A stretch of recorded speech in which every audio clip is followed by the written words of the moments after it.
Discernment is the process of taking some time to be with God and to be with yourself and to listen carefully. It's nothing more complicated than that.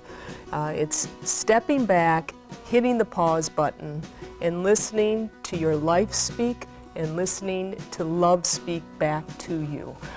The novelist and theologian Frederick Buechner has said that vocation is that place where our deep gladness, our deep joy, meets the world's deep hunger or feeds the world's deep hunger. So what does that mean?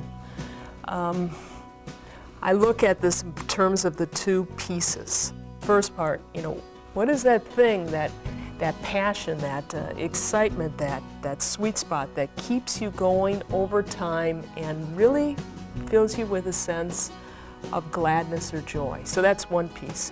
And the second piece is feeding the world's deep hunger. All right, so how do the two come together, right?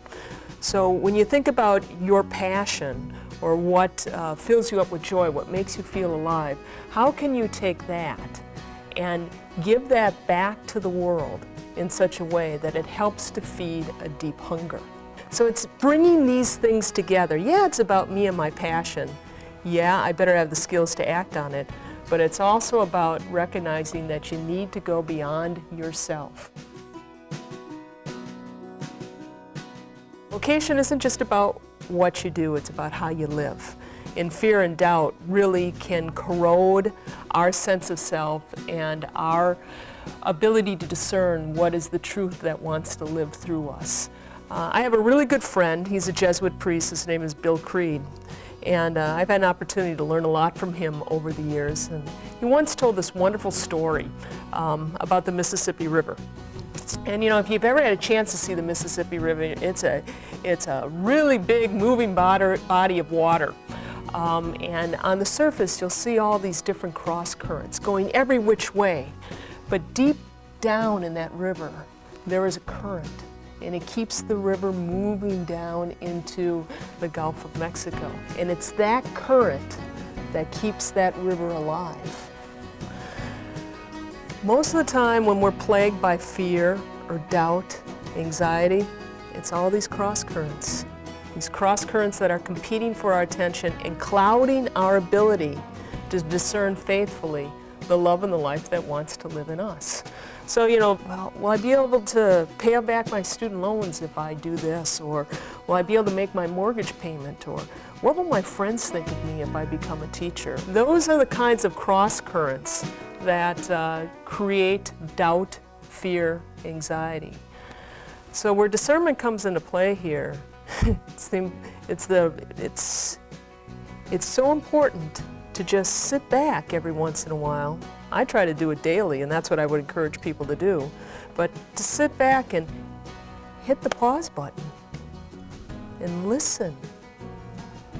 What is in that silence, what is your own life saying to you? What feels real and what feels illusory? What feels false? And when we sit and listen, what we'll learn is that the deepest desires that we have for ourselves are really the deepest desires that God has for us, provided that we're moving in a direction that brings forth love and life. There's a phenomenal quotation that I absolutely love from a first century church father, St. Irenaeus. And St. Irenaeus says, "The glory of God is a person fully alive." Why do I love that so much? One reason why I love it so much is that it has absolutely nothing to do with, in order for me to be fully alive, I have to know exactly, precisely, to the minute, what I was supposed to do with this life. And in this culture, what we mean by that is, I'm going to be an accountant, I'm going to be a screenwriter, whatever the case may be. Guess what? That isn't what St. Irenaeus is saying. What he is saying instead is the glory of God is someone who has woken up, who has awakened to seeing all that is around him or her and to engaging in living that. Before I said that vocation is Yeah, it's about what we do with our lives, but it's really about how we live. It's about how we live.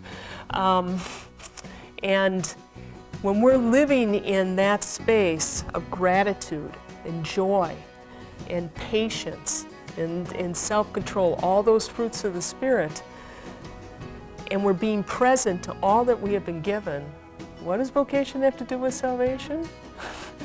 It has to do with us being grateful and living into the promise and the joy of the gift of life that we're given. You remember those old dot-to-dot puzzles you used to do when you were a kid? You'd get these little books and you knew there'd be a figure under there, but you had to move from dot to dot to dot to dot.